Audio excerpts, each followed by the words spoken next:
मेरा नाम जेसिका है। 5 साल पहले जब मैं 12 साल की थी, एक ऐसी घटना हुई जिसने मेरे परिवार की जिंदगी हमेशा के लिए बदल दी। आज तक किसी को इसका जवाब नहीं मिला।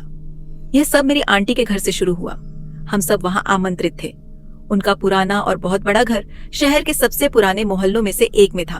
वह 2 मंजिला मकान था, जिसके पीछे बड़ा सा आंगन, अनगिनत कमरे और एक अंधेरा बेसमेंट था, जहां जाने की हिम्मत कोई बच्चा नहीं करता था।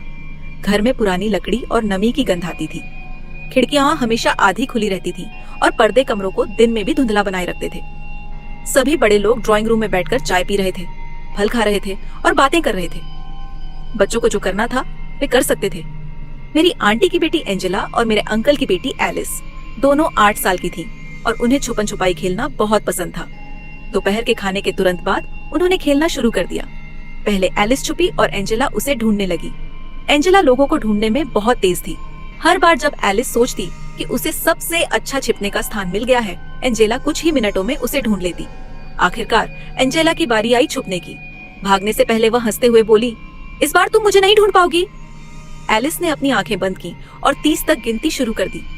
जैसे ही उसने गिनना शुरू किया, एंजेला कमरे से भाग गई। मैं सोफे पर बैठकर फिल्म देख रही थी, लेकिन बीच बीच में उन दोनों पर नजर डाल लेती थी। 30 सेकंड बाद एलिस ने आंखें खोली और एंजेला को ढूंढना शुरू किया।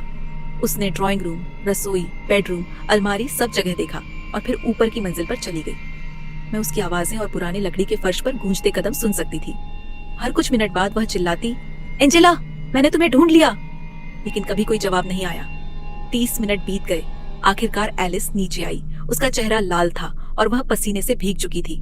वह एंजेला की माँ के पास गई और कांपती आवाज में बोली, माँ, मुझे एंजेला नहीं मिल रही, मैंने हर जगह देख लिया। एंजेला की माँ हंस पड़ी। बड़े लोग अभी भी बातचीत में व्यस्त थे और उन्होंने इस बात को गंभीरता से नहीं लिया। एक और 30 मिनट बीत गए। अब एलिस रोने लगी थी। कुछ बड़े लोग उठे और मदद करने लगे।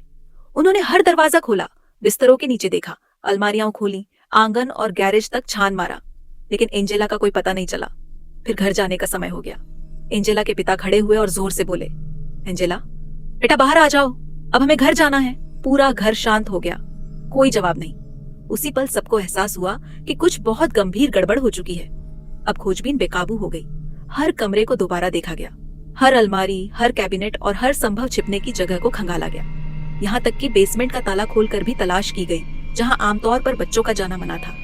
लेकिन कुछ नहीं मिला। न कोई आवाज, न कोई पैरों के निशान, न खिलौने, न कपड़े, न ही ऐसा कोई संकेत कि एंजेला वहां कभी थी। पुलिस को बुलाया गया। खोजी कुत्ते लाए गए। उन्होंने पूरे मोहल्ले की तलाशी ली। पुलिस अधिकारियों ने आसपास की गलियों, घरों के आंगनों और खाली पड़ी इमारतों तक को खोज डाला। स्थानीय समाचार चैनलों ने भी इस गुमशुदगी की खबर दिखाई, लेकिन कोई सुराग कभी नहीं मिला। ऐसा लग रहा था जैसे एंजेला जिस पल छुपने गई थी, उसी पल हवा में गायब हो गई। अब 5 साल बीत चुके हैं। एंजेला आज भी लापता है। कभी कभी मैं उसके बारे में सपने देखती हूँ। उन सपनों में मुझे उसकी आवाज सुनाई देती है। वह किसी अंधेरी जगह से मुझे पुकार रही होती है, कभी किसी अलमारी से, कभी बेसमेंट से और कभी किसी बंद दरवाजे के पीछे से। वह हमेशा एक ही बात कहती है, मुझे ढूंढो। लेकिन जब भी मैं उसके पास पहुंचती हूँ और दरवाजा खोलती हूँ, मुझे केवल एक परछाई दिखाई देती है और फिर वह धीरे धीरे गायब हो जाती है। एलिस अब बहुत कम बोलती है। एंजेला की माँ आज भी हर साल उसके जन्मदिन पर केक बनाती है और अपनी बेटी के लिए मोमबत्तियां जलाती है। वह कभी भी उसका जन्मदिन नहीं भूलती। उस दिन के बाद से मेरी आंटी का घर कभी पहले जैसा नहीं रहा। ज्यादातर लोग उस घटना को सिर्फ वह हादसा कहकर याद करते हैं, लेकिन हम में से जो उस दिन वहां मौजूद थे, हम जानते हैं कि उस दिन कुछ बहुत ही अजीब और डरावना हुआ था। कभी कभी मैं सोचने लगती हूँ कि शायद एंजेला कभी मिली ही नहीं, क्योंकि वह कभी उस घर से गई ही नहीं। शायद वह अब भी उस पुराने घर में कहीं छिपी हुई है और शायद अब वह मिलना ही नहीं चाहती।